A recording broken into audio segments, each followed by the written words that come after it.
السلام علیکم ورحمۃ اللہ وبرکاتہ۔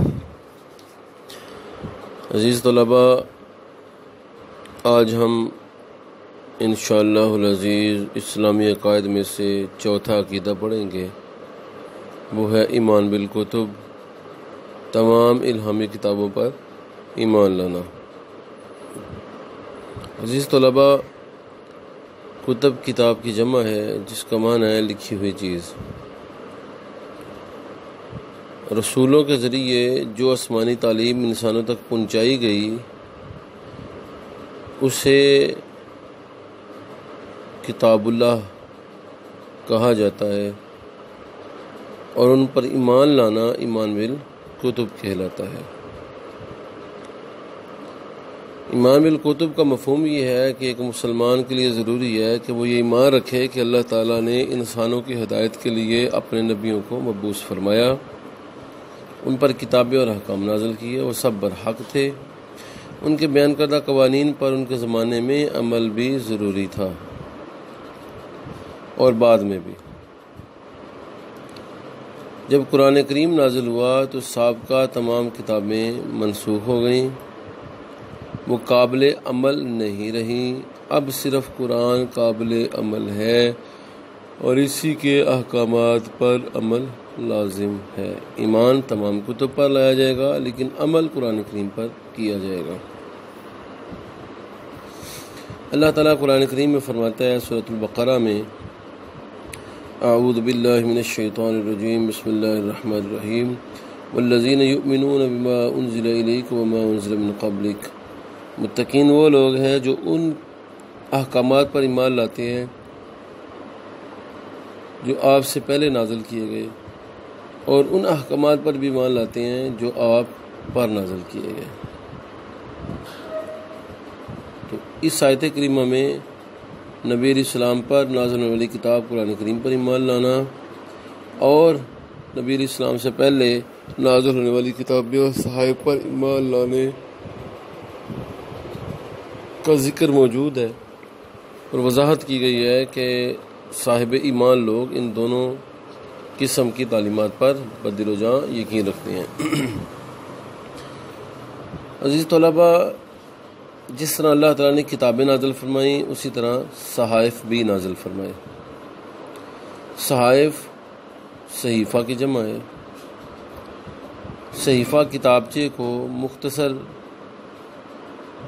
تعلیمات پر مشتمل صفحات کو کہا جاتا ہے، تو مختصر تعلیمات پر مشتمل چند ایک جو صفحات ہیں ان کو صحیفہ کہا جاتا ہے۔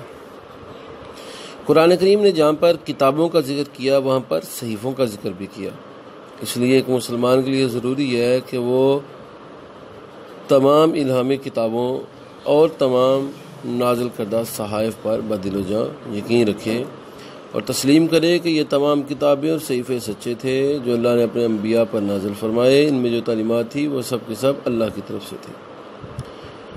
عزیز طلباء، قرآن کریم میں حضرت موسیٰ علیہ السلام، حضرت ادریس علیہ السلام، حضرت آدم علیہ السلام اور حضرت ابراہیم علیہ السلام کا ذکر مبارک آتا ہے کہ ان پر صحائف نازل کیے گئے۔ عزیز طلباء، تمام الہامی کتابیں اپنے مخاطبین کے لیے راہ ہدایت تھیں، ان کے بنیادی عقائد مشترک تھے اور وہی عقائد اسلام کے عقائد بھی ہیں۔ عزیز طلباء، بڑی بڑی 4 کتابیں نازل کی گئی ہیں۔ تورات حضرت موسیٰ علیہ السلام پر نازل ہوئی اور یہ ان بڑی کتابوں میں نازل ہونے والی پہلی کتاب ہے، جبکہ زبور ان مشہور 4 الہامی کتابوں میں دوسرے نمبر پر کتاب ہے نازل ہونے کے اعتبار سے، اور سیدنا داؤد علیہ السلام پر نازل ہوئی۔ ان 4 بڑی کتابوں میں زمانے کے حساب سے تیسرے نمبر پر نازل ہونے والی کتاب انجیل ہے، اور یہ سیدنا عیسیٰ علیہ السلام پر نازل ہوئی، اور سب سے آخر پر سب سے آخری نبی اور رسول پر اور سب سے آخری امت کی ہدایت کے لیے نازل ہونے والی کامل اور مکمل اور محفوظ کتاب قرآن کریم فرقان حمید ہے، جو حضرت محمد رسول اللہ صلی اللہ علیہ وسلم پر نازل ہوا۔ عزیز طلباء، سوال آتا ہے کہ 4 الہامی کتابوں کے نام ترتیب زمانی یعنی زمانے کی ترتیب کے ساتھ لکھیں۔ تو ان 4 بڑی کتابوں میں سب سے پہلے جو کتاب نازل ہوئی وہ تورات ہے، پھر زبور، پھر انجیل، پھر قرآن کریم۔ تو یہ اس کی ترتیب ہے زمانے کے اعتبار سے، کیونکہ سب سے پہلے ان انبیاء میں سے جن پر یہ کتابیں نازل ہوئی ہیں حضرت موسیٰ علیہ السلام گزرے ہیں، پھر حضرت داؤد علیہ السلام، پھر حضرت عیسیٰ اور پھر ہمارے نبی صلی اللہ علیہ وسلم۔ تو ترتیب زمانی کے اعتبار سے بڑی نازل ہونے والی 4 کتابوں کی ترتیب یہ ہے جو آپ کو بیان کر دی گئی ہے۔ عزیز طلباء، آسمانی کتابوں میں جو تعلیمات درج ہیں ان کو اگر ہم تقسیم کریں تو وہ 2 قسم کی تعلیمات ہیں۔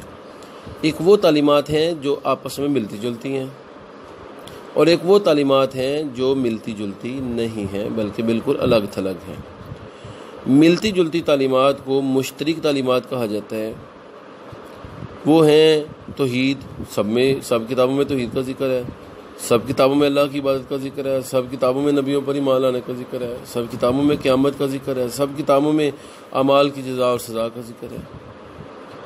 جبکہ غیر مشترک تعلیمات جو بالکل الگ تھلگ ہیں وہ ہے نکاح کا طریقہ ہر قوم میں الگ رہا ہے، تدفین کی رسومات الگ رہی ہیں، شریعت کے تفصیلی احکامات الگ رہے ہیں کیونکہ ہر دور کا تقاضا الگ الگ تھا۔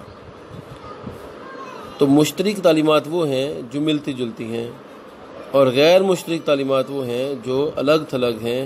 ہر ایک زمانے کے حالات کے مطابق جو احکامات الگ ہوا کرتے تھے ان کو غیر مشترک تعلیمات کہا جاتا ہے۔ یہ بھی بڑا مشہور سوال ہے عزیز طلباء۔ سوال آتا ہے کہ مشترک تعلیمات آسمانی کتابوں کون کون سی ہیں، پھر سوال آتا ہے غیر مشترک تعلیمات کون کون سی ہیں۔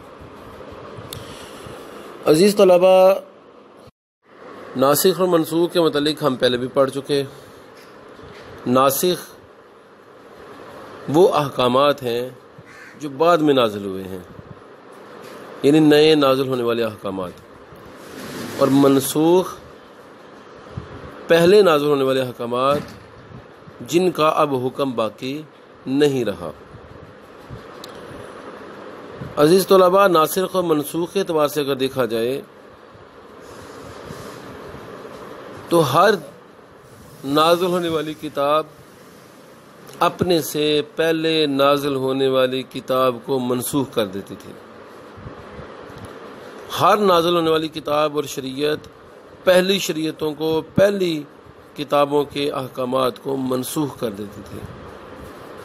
مثلا حضرت موسیٰ علیہ السلام پر جب تورات نازل ہوئی تو اس سے پہلے جو صحیفے اور کتابیں نازل ہو چکی تھیں، تورات نے ان کو منسوخ کر دیا اور تورات ناسخ ٹھہری۔ جب انجیل نازل ہوئی تو انجیل نے اپنے سے پہلے نازل ہونے والی تمام کتابوں کو منسوخ کر دیا اور انجیل ناسخ ٹھہری۔ قرآن کریم جب نازل ہوا تو قرآن کریم نے اپنے سے نازل ہونے والی پہلی تمام کتابوں کو منسوخ کر دیا اور قرآن کریم ناسخ ٹھہرا۔ اب قرآن کریم کے بعد کیونکہ کوئی بھی کتاب اور شریعت نازل نہیں ہوگی، اس لیے قرآن کریم ہمیشہ کے لیے ناسخ اور سابقہ کتابوں کی تعلیمات ہمیشہ کے لیے منسوخ۔ اب قیامت تک قرآن کا زمانہ ہے اور قرآن کریم کے احکامات پر ہی عمل کیا جائے گا۔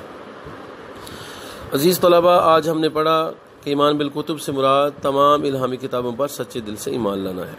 پھر ہم نے پڑھا کتب کتاب کی جمع ہے، اس کا معنی لکھی ہوئی چیز۔ رسولوں پر جو تعلیمات نازل ہوئیں ان کو دل و جان سے تسلیم کرنا ایمان بالکتب ہے، اور ایک مسلمان کے لیے ضروری ہے وہ کہ تمام انبیاء کرام پر نازل ہونے والی کتابوں پر ایمان رکھے۔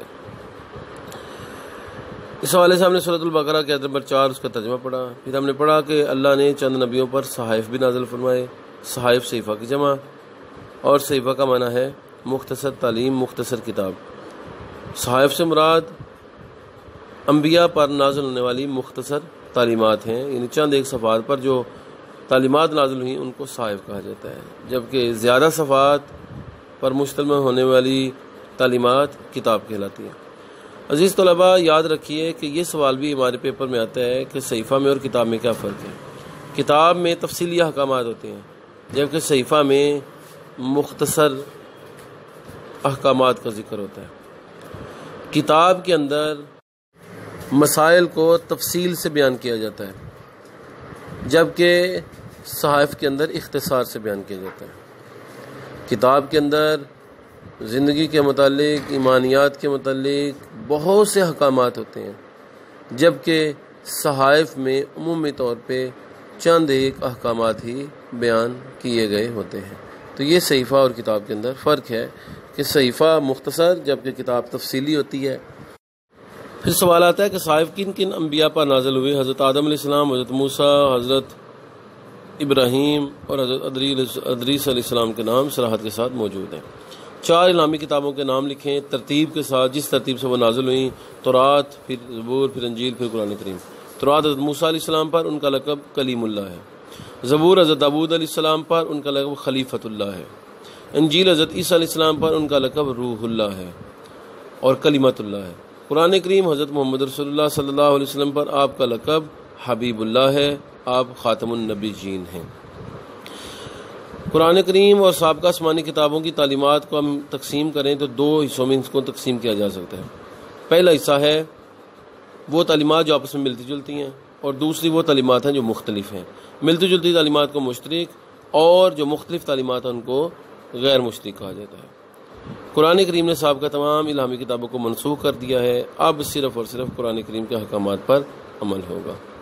کل انشاءاللہ العزیز ہم قرآن کریم کی خصوصیات پڑھیں گے۔ السلام علیکم ورحمۃ اللہ وبرکاتہ۔ السلام علیکم ورحمۃ اللہ وبرکاتہ۔ عزیز طلباء، آج ہم انشاءاللہ العزیز اسلامی عقائد میں سے